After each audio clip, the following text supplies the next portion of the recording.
Wabarakatuh.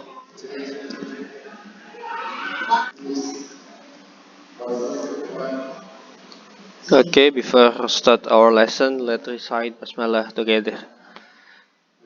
Bismillahirrahmanirrahim.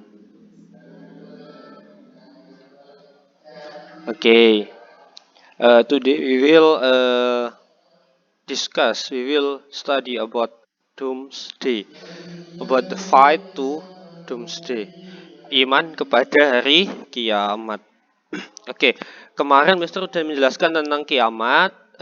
Sekarang macam-macam kiamat. Bahwasanya kiamat itu bisa dibagi menjadi tiga.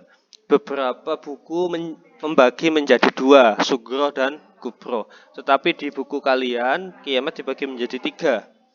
Di mana kiamat itu ada sugro, wusto, sama kubro. Kiamat sugro itu kiamat kecil. Kiamat kecil itu contohnya yaitu seseorang meninggal. Lalu kiamat wusto itu kiamat sedang, itu yaitu ketika terjadi suatu bencana alam.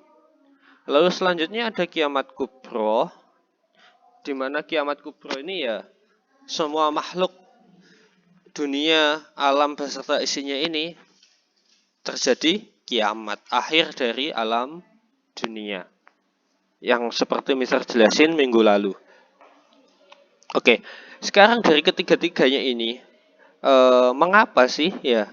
Mengapa kok ada kiamat sugro, ada kiamat wusto, kiamat kubro? Mengapa kiamat harus dibedakan menjadi banyak hal, tiga jenis atau dua jenis?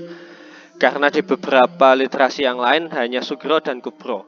Oke, kita lihat dari efek atau dampaknya. Di mana kiamat sugro dan wusto itu hanya berakibat di suatu daerah tertentu. Sedangkan kiamat kubro itu seluruh alam semesta. Yang kedua, ya, mengapa ada sugro ada wusto, di mana sugro itu kecil? Kita bisa lihat dari jumlah makhluk yang meninggal. Ketika sugro itu hanya ada satu yang meninggal. Ketika wusto, ketika ada bencana alam, biasanya akan lebih dari satu orang yang meninggal. Kalau kubro sudah jelas, semuanya makhluk dimatikan oleh Allah. Nah, itu intinya. Jadi perbedaannya, mengapa kok disebut sugro, mengapa kok disebut wusto, mengapa kok disebut kubro, yaitu terletak di efek dari suatu kejadian kiamat tersebut. Di mana hal ini berkesinambungan sama sifat Allah al-mumit sama al-muhyi yang mematikan dan menghidupkan kembali. Nanti akan Mister bahas di slide selanjutnya. Ketika Allah mematikan manusia satu orang, berarti Allah maha mematikan. Terjadilah kiamat sugro. Ketika bencana alam terjadi kiamat wusto, Allah mematikan lebih dari satu orang. Ketika kiamat kubro, Allah mematikan seluruh makhluk yang ada di alam semesta.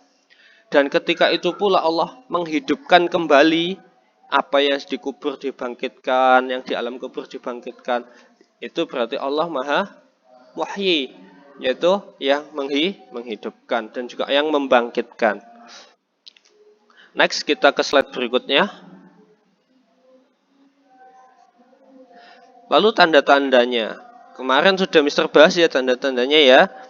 Seperti yang kalian lihat di layar kalian masing-masing. Oke.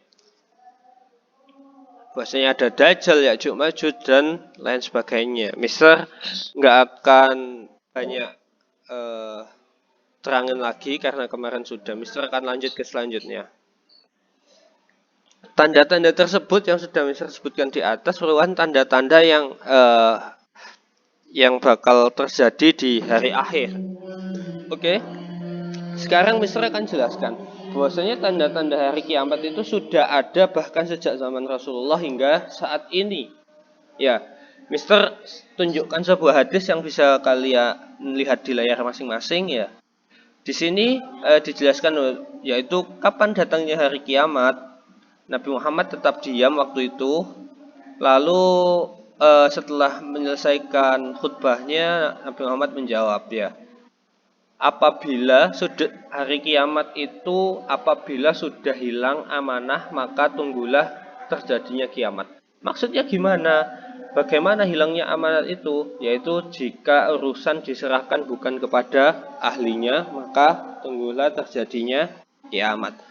Di hadis ini bisa kita lihat bahwasannya tanda akan datangnya kiamat yaitu ketika orang yang nggak ahli itu uh, berada di posisi yang tidak tepat.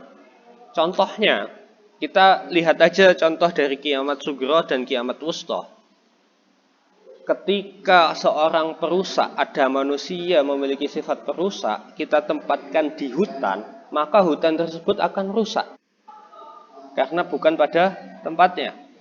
Atau contohnya seperti ini, ada seorang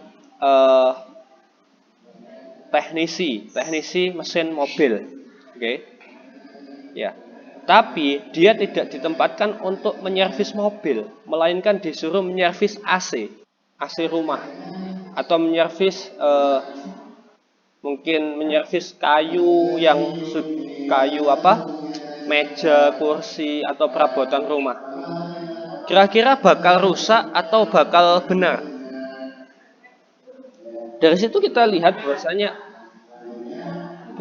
orang yang nggak ahli kayu, nggak ahli perabotan, kita suruh membenarkan, yang terjadi malah sebaliknya, malah akan merusak. Begitu pula tukang, kamu kalau tahu tukang yang bangun rumah, disuruh betulin mobil yang rusak, kira-kira mobilnya tambah rusak apa tambah betul? Maka mobilnya pasti akan tambah rusak. Nah, itulah maksudnya di sini, bahwasanya ketika amanah, ketika keahlian itu nggak diberikan pada posisinya, tidak pada tempatnya, maka akan terjadi kiamat. Baik mulai kiamat sugro walaupun kiamat wusta. Dan bahkan ketika itu terjadi di seluruh dunia, bisa juga terjadi kiamat kubro. Yang kapan itu terjadinya tidak ada satupun yang tahu kecuali Allah. Ketika seorang masinis disuruh nyetir pesawat, what happened? The plane will broken. Lah, seperti itu maksudnya. Nah, ketika pesawat itu disetir masinis, pesawat itu nyungsep, maka akan terjadi kiamat, ya. Kiamat sugro. Itu maksud dari hadis ini. Jadi tanda-tanda kiamat yang sudah bisa kita lihat. Ada hadis lain juga yang menceritakan tanda-tanda kiamat, ya. Seperti ini yang bisa kalian lihat. Sesungguhnya di antara tanda-tanda kiamat adalah diangkatnya ilmu dan merebaknya kebodohan dan diminumnya khamar. Khamar itu minuman keras, serta praktek perzinaan secara terang-terangan. Lah, ini yang saya takutkan ini. Kalian sebagai generasi masa depan, ya, jangan sampai kalian tidak berilmu. Karena apa? Ketika kita manusia sudah tidak berilmu, ketika ilmu itu sudah diangkat sama Allah, maka kiamat bakal segera terjadi. Jadi kalian sebagai penerus bangsa wajib memiliki ilmu. Karena dengan ilmu kita akan menghilangkan namanya bodoh. Kalau nggak bodoh, maka hadis ini tidak terjadi. Karena ini terjadi ketika dekat dengan hari kiamat. Selain itu, diminumnya minuman keras secara terang-terangan dan praktik perzinaan secara terang-terangan. Alhamdulillah di Indonesia minuman keras diharamkan. Semuanya mengharamkan minuman keras.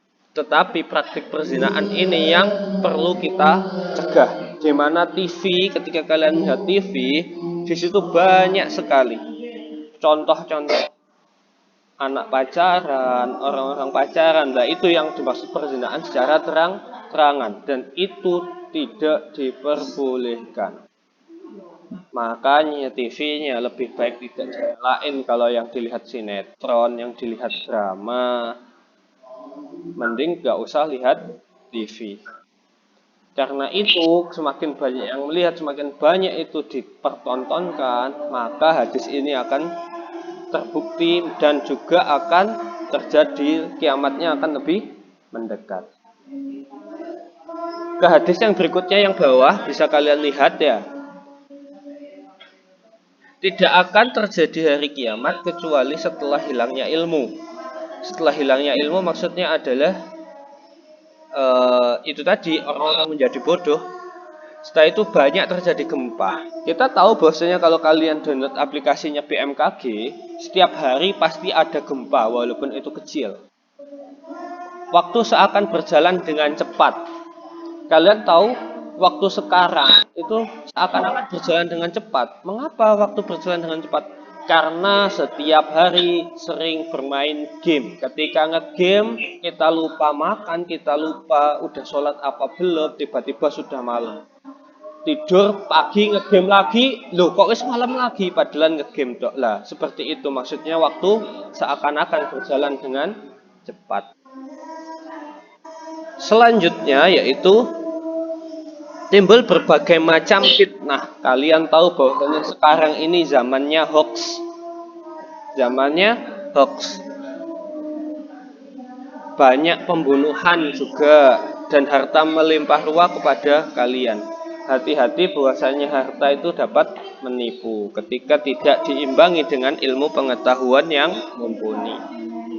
Banyak sekali tanda-tanda yang kita dapatkan dari hadis-hadis yang pernah diriwayatkan oleh para imam, terutama ini hadis Imam Bukhari.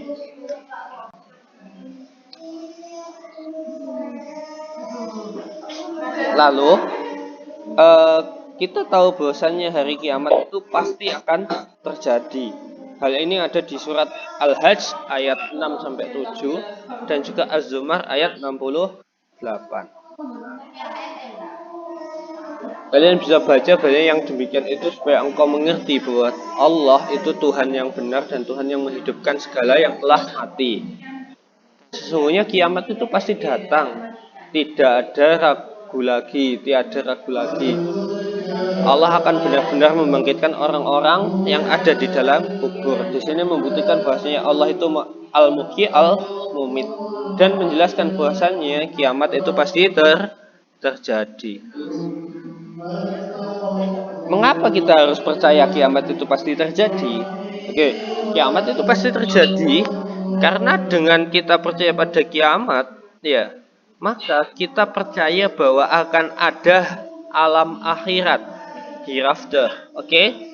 Di mana kiamat itu merupakan permulaan dari alam akhirat. Ketika kiamat terjadi, maka semua yang di alam kubur akan dibangkitkan, lalu menunggu dihisab di padang mahsyar. Nah, ketika itu dimulailah alam akhirat. Selanjutnya,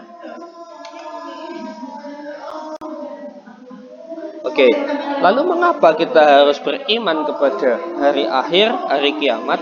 Oke, pertama, kita harus tahu bahwasannya kiamat itu adalah permulaan hari atau permulaan dari kehidupan di akhirat. Selain itu, kenapa kita harus beriman kepada hari akhir? Karena itu merupakan perintah dari Allah yang ada di surat itu tadi Al-Hajj ayat 6 dan 7. Jadi kenapa kita harus beriman? Pertama, tujuan hidup kita itu mencari ridhonya Allah. Berarti karena mencari ridhonya Allah, maka kehidupan akhirat harus kita utamakan daripada dunia. Selain itu, obey to Allah atau mematuhi perintah dari Allah, di mana kita harus mengimani rukun iman yang 6 itu.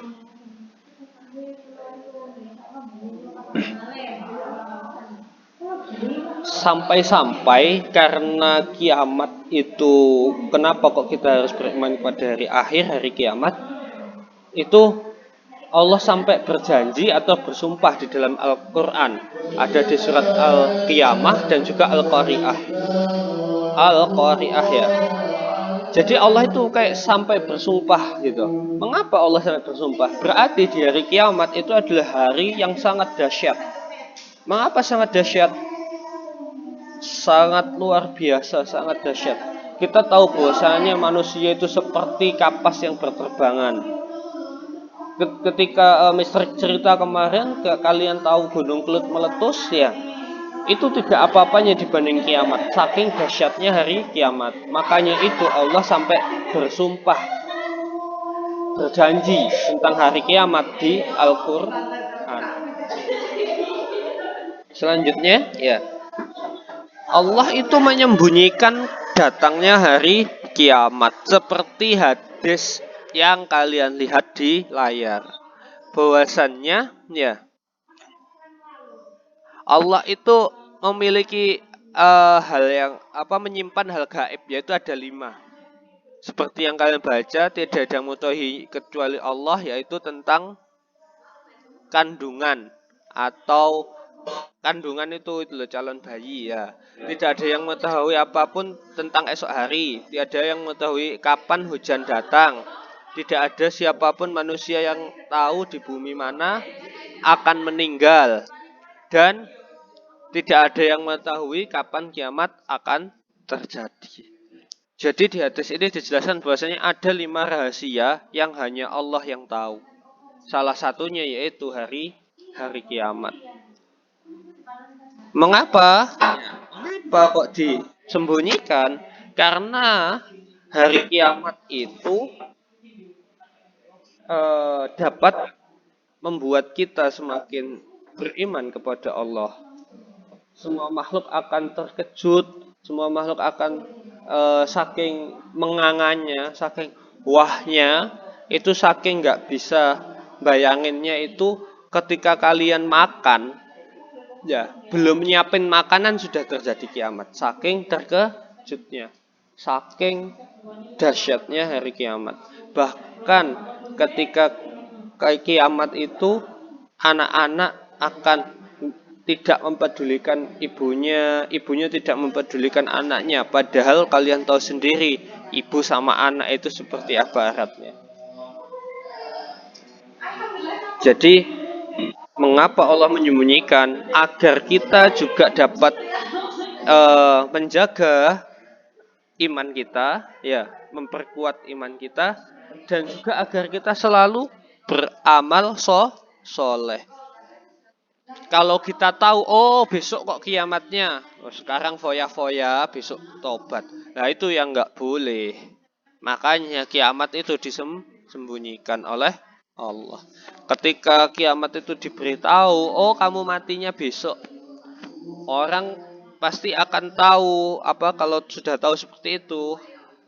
Biasanya kalau logikanya manusia, maka dia akan bersenang-senang lalu akan bertobat sebelum meninggal. Tetapi karena meninggal itu nggak ada yang tahu kapan, kiamat itu nggak ada yang tahu kapan, maka kita akan senantiasa menjaga iman kita dan juga menjaga agar kita selalu berbuat amal soleh.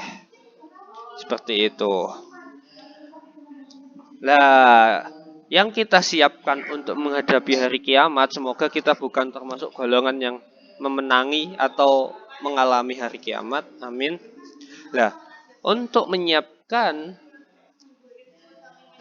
istilahnya datangnya hari kiamat atau datangnya kematian itu, kita harus fokus kepada alam akhirat atau kepada akhirat. Jadi jangan melulu dunia seperti itu. Harus fokus kepada akhirat kita. Bagaimana caranya? Dengan beramal soleh, beribadah sesuai yang diperintahkan Allah, dan juga tidak menyakiti sesama makhluk Allah. Itu yang penting. Oke, mungkin itu saja penjelasan dari Mister. Any question? Are you sure?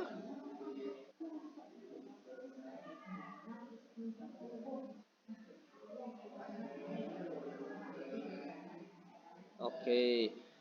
Kalau nggak ada, tugasnya Mister kasih tahu tugas hari ini akidah, yaitu mengerjakan soal halaman 25 sampai 26. Ya. Critical thinking. Ada 6 soal. Ada 6 soal. Ada 6 soal critical thinking halaman 25 sampai 26 akidah. Oke? I think enough today. Let's close with hamdalah together. Alhamdulillahi Rabbil Alamin. Oke, see you next time. Temanya nanti Mr. share materinya ya. By video insya Allah. Oke. Assalamualaikum.